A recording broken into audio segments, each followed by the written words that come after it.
Hi అందరికీ, welcome to my channel Manju vlogs. అందరూ ఎలా ఉన్నారు? బాగున్నారా? ఈరోజు అయితే నేను చేపల పులుసు అయితే చేశానండి. చాలా బాగా వచ్చింది, చాలా టేస్టీగా కూడా వచ్చింది. ఇందులోకి నేను మామిడికాయ ముక్కలు వేసి చేశాను. చాలా బాగుంది, పుల్ల పుల్లగా, తినడానికి టేస్టీగా ఉంది. ఒకసారి మీరు కూడా ఇంట్లో ట్రై చేసి చూడండి, చాలా టేస్టీగా వచ్చింది. దీనికి కావాల్సిన పదార్థాలు ఇప్పుడు చూద్దాం. ముందుగా చింతపండు పిడికెడు తీసుకొని ఈ సైజులో ముందుగా నానబెట్టుకోవాలి. చింతపండు బాగా కడుక్కొని తర్వాత నీళ్లు పోసి నానబెట్టుకునేద్దాం. ఇప్పుడు చేపల పులుసు పెట్టుకోవడానికి, పులుసు అంటే పులుసు కాదు, కొంచెం గ్రేవీ కూర చేస్తున్నాను ఈరోజు వెరైటీగా.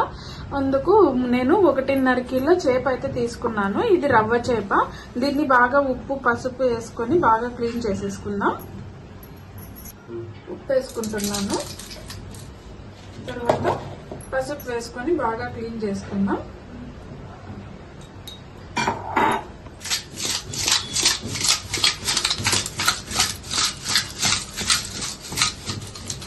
ఇలా బాగా కలుపుకొని ఇప్పుడు వాటర్తో అయితే వాష్ చేసేసుకుందాం. 2-3 సార్లు బాగా క్లీన్ చేసుకోవాలి ఇవి. ఈ వీడియో లాస్ట్ వరకు చూసి లైక్ చేసి సబ్స్క్రైబ్ చేయండి. ఇలా వాటర్ వేసుకొని బాగా క్లీన్ చేసేసుకోవాలండి. చూడండి, బాగా అయితే క్లీన్ చేసేసుకున్నాను. ఇప్పుడు ఇవన్నీ బాగా క్లీన్ చేసుకున్న తర్వాత మనం నిమ్మకాయ ఇందులో పిండుకున్నామంటే స్మెల్ రాకుండా ఉంటుంది. మనం కర్రీ చేసేంత వరకు నిమ్మకాయ పిండి పక్కన పెట్టేసినామంటే చేపలది స్మెల్ అంతా, నీసు వాసన అంతా రాకుండా మనకి తినేటప్పుడు బాగా టేస్టీగా అనిపిస్తుంది. ఇప్పుడు నిమ్మకాయ అయితే పిండుకుంటున్నాను నేను. నిమ్మకాయ అయితే పిండేసానండి. ఇప్పుడు అన్ని ముక్కలకి కలిసేలాగా బాగా కలిపేసుకోవాలి నిమ్మకాయ రసాన్ని. చేపల కూర కోసం అయితే మసాలా అయితే నేను రెడీ చేసుకున్నానండి. నేను చెప్పాను కదా, ఇది పులుసు లాగా కాదు, కొంచెం గ్రేవీ టైప్ లో చేస్తున్నాను. దీనికోసం మీడియం సైజు ఎర్రగడ్డలు 3, ఒక మీడియం సైజు తెల్లగడ్డ 1, కొంచెం అల్లం, తర్వాత కొంచెం కొబ్బరి, ఇంత సైజు కొబ్బరి, తర్వాత చెక్క, దాల్చిన చెక్క, ఒక 5 లవంగాలండి. ఇవి మిక్సీ పట్టేసుకుందాం. ఇప్పుడు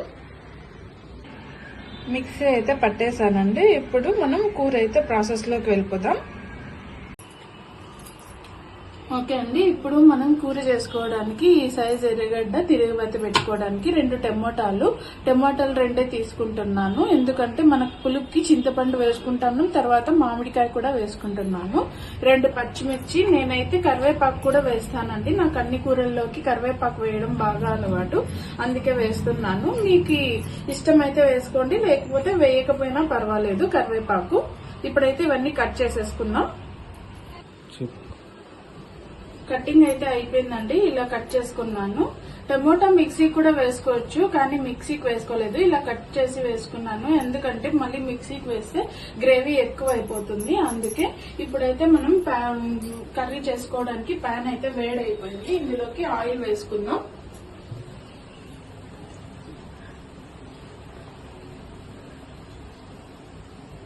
ఆయిల్ అయితే వేసేసుకున్నాను.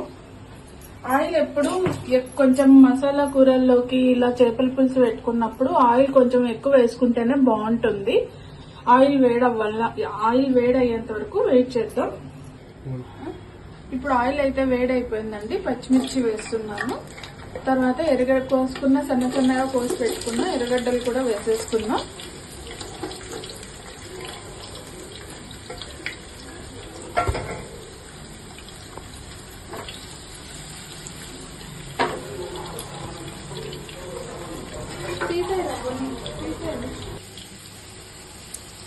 ఎర్రగడ్డలు అయితే వేగిపోయాయండి. ఇప్పుడు మనం టమోటా వేసుకున్నాం, కట్ చేసి పెట్టుకున్న టమోటా.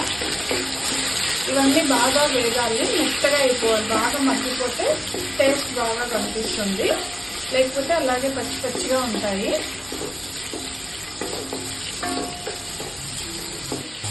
ఇవన్నీ బాగా మగ్గిపోయినాయండి. ఇప్పుడు ఇందులోకి మనం మీకు కారానికి తగినట్టు కారం వేసుకోండి.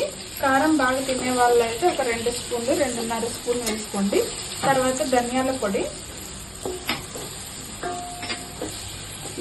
పొడి, తర్వాత మెంతి పొడి పావు టీ స్పూన్ వేసుకోండి, ఎక్కువ వేసుకోకండి, మళ్ళీ చేదు వచ్చేస్తుంది కూర.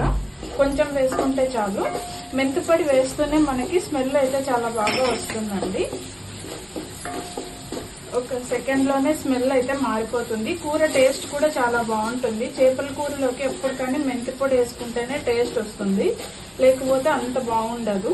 తర్వాత మనం రెడీ చేసి పెట్టుకున్న పేస్ట్ కూడా ఇప్పుడు వేసేసుకుంటున్నామండి.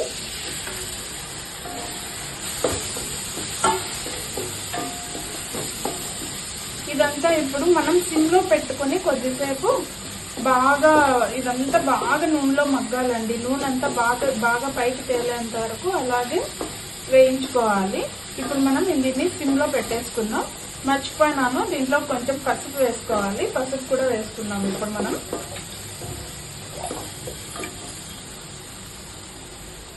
ఇదిగోండి చిటికెడు పసుపు కూడా వేసుకుంటున్నాను. ఇప్పుడు కొద్దిసేపు సిమ్లో పెట్టేసి బాగా వేగేంత వరకు, నూనె అంతా బాగా పైకి తేలేంత వరకు ఉంచుకుందాం. కొద్దిసేపు మూత పెట్టేసుకుందామండి.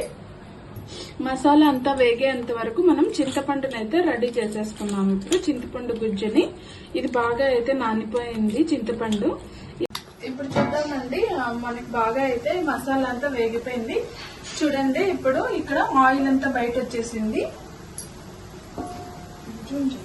చూడండి, ఇలా ఆయిల్ అంతా బయటకు వచ్చిందంటే మనకి మసాలా అంతా బాగా వేగిపోయింది.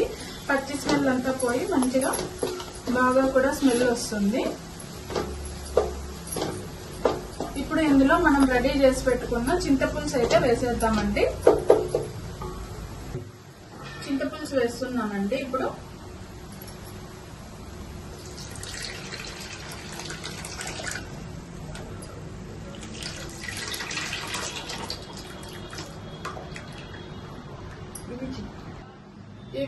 మనం చింతపులుసు వేసిన తర్వాత మనకు గ్రేవీ ఎంత కావాలో అన్ని నీళ్లు వేసుకోండి. మీ ఇష్టం, అది ఎన్ని నీళ్లు వేసుకుంటారో అది మీకు కావాల్సిన గ్రేవీని బట్టి, మీకు నీళ్ళగా కావాలా చిక్కగా కావాలా అనేది మీ ఇష్టము. నీళ్లు మీకు నచ్చినట్టు వేసుకోండి. ఈ టైంలోనే మీరు వాటర్ వేసినప్పుడే ఉప్పు వేసుకోండి. ఆల్రెడీ మనం చేపల్లో ఉప్పు వేసి కలుపుకున్నాము, చూసి వేసుకోండి ఉప్పు. తర్వాత కారం కూడా ఇప్పుడే చూసుకోండి, కారం ఉప్పు అన్ని సరిపోయినాయా లేదా అని చూసుకోండి. ఇప్పుడు మనం కరివేపాకు కూడా వేసేసుకుందాం.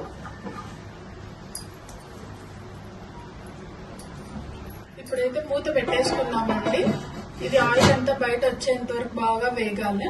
వేగిన తర్వాత చేపలు, మామిడికాయ ముక్కలు అయితే వేసేసుకుందాం. ఈ టైంలోనే మీరు కారం ఉప్పు సరిపోయిందో లేదో చూసుకొని అందులో వేసుకోండి.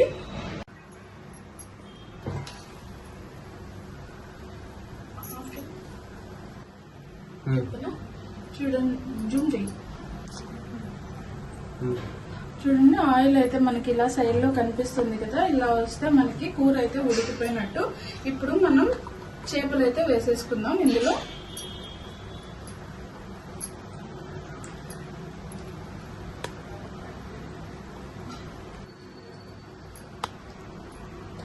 ఇలా చేపలు వేసేసుకున్న తర్వాత ఇవి ఒక 10 మినిట్స్ అలా వేగితే చాలండి.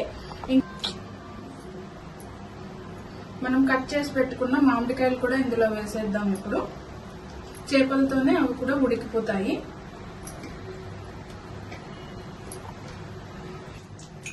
ఇప్పుడు ఒక్కసారి ఇలా కలిపేసుకుందామండి. పైన ఎక్కువ కలపకుండా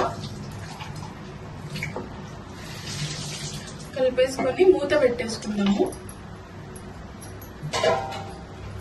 మూత పెట్టేసుకుందాము.